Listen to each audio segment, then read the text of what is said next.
Shalom saudara-saudara, mari kita baca satu bagian firman Tuhan yang terambil dari 1 Korintus pasal 15 ayat 17 sampai ayatnya yang ke-19.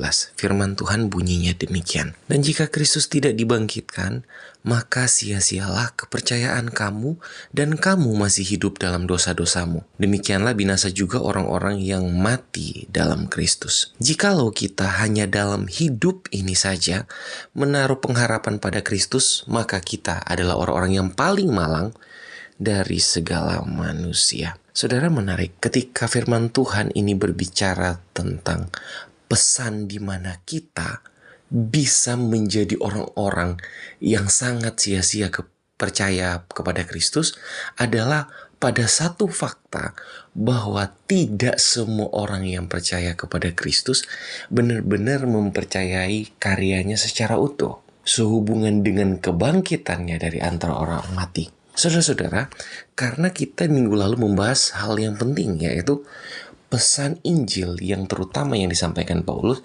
adalah Kristus yang mati bagi orang berdosa dan bangkit mengalahkan maut. Dan Paulus pada bagian ini menekankan ulang, kalau kita percaya kepada Kristus namun tidak percaya dengan kebangkitan Kristus dari antara orang mati, kita hanya percaya Kristus itu mati bagi orang berdosa dan dia bangkitnya hanya secara roh saja, tidak secara jasmani, maka dikatakan sia-sia kepercayaan kita. Kenapa? Justru lewat kebangkitan Kristus kita mengetahui ada yang namanya kebangkitan tubuh. Dan kebangkitan tubuh inilah yang akan dialami oleh setiap orang percaya. Kita semua akan menerima tubuh kemuliaan di mana tidak akan ada lagi rasa sakit, tidak akan mengalami duka cita dan lain sebagainya. Dan Kristus menjadi buah kebangkitan yang sulung. Dan lewat kebangkitan tubuhnya, kita pun memperoleh kebangkitan di mana kita bisa menikmati secara fisik di dalam tubuh kemuliaan itu untuk menikmati kekudusan Allah secara utuh. Makanya Paulus memberikan penekanan yang sangat-sangat tegas, yaitu sia-sialah kepercayaan kita kalau kita itu tidak percaya kepada Kristus yang bangkit. Kita hanya sekedar percaya kepada Kristus yang hadir dalam dunia, dia penuh kuasa dan lain sebagainya. Tapi ketika kita tidak percaya kebangkitan Kristus, maka sekali lagi sia-sia. Dan Paulus menyambung dengan ayat 18 berkata begini, demikian binasa orang-orang yang mati dalam Kristus. Bahkan ada penekanan yang lebih ekstrim lagi, yaitu percaya kepada Kristus, bahkan mati di dalam Kristus adalah kesia-siaan. Kalau kita hanya sekedar mempercayai kehidupan Kristus saja di dunia, namun tidak mempercayai karya-karya agungnya yang sehubungan narasi satu paket di mana Injil itu berbicara anak Allah datang ke dalam dunia, mati bagi orang berdosa, bangkit mengalahkan maut. Saudara-saudara, ini harus menjadi satu paket yang tidak bisa terlepaskan di dalam keberimanan orang percaya. Karena inilah pondasi iman Kristen tentang apa yang Kristus lakukan. Makanya Paulus berani dengan tegas mengatakan sia-sia atau percuma kematian orang-orang di dalam Kristus. Tapi sekali lagi, itu kalau tidak percaya tentang kebangkitan tubuh.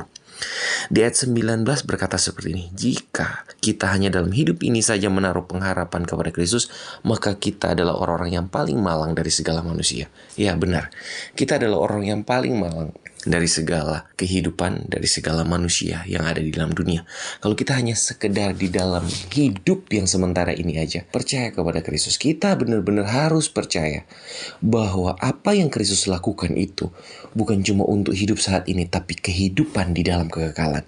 Dan untuk menikmati satu kehidupan yang indah di dalam kekekalan dan tidak menjadi manusia yang sia-sia, maka kita harus percaya tentang kebangkitan tubuh. Saudara-saudara, mari kita mempertanyakan diri kita.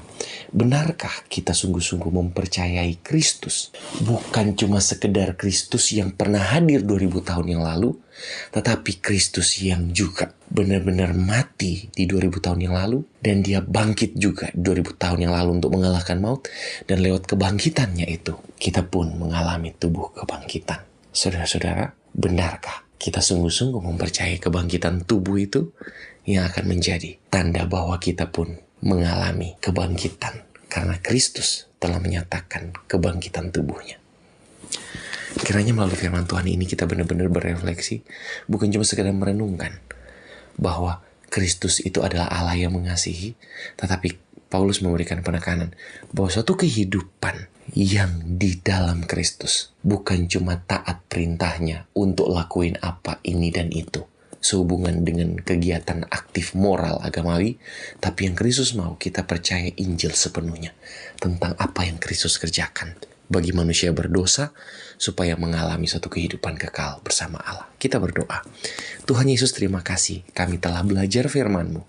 Kiranya melalui firman-Mu kami boleh menghidupinya dan kami boleh mengimaninya karena Engkau yang menghendakinya. Di dalam nama Tuhan Yesus kami berdoa. Amin.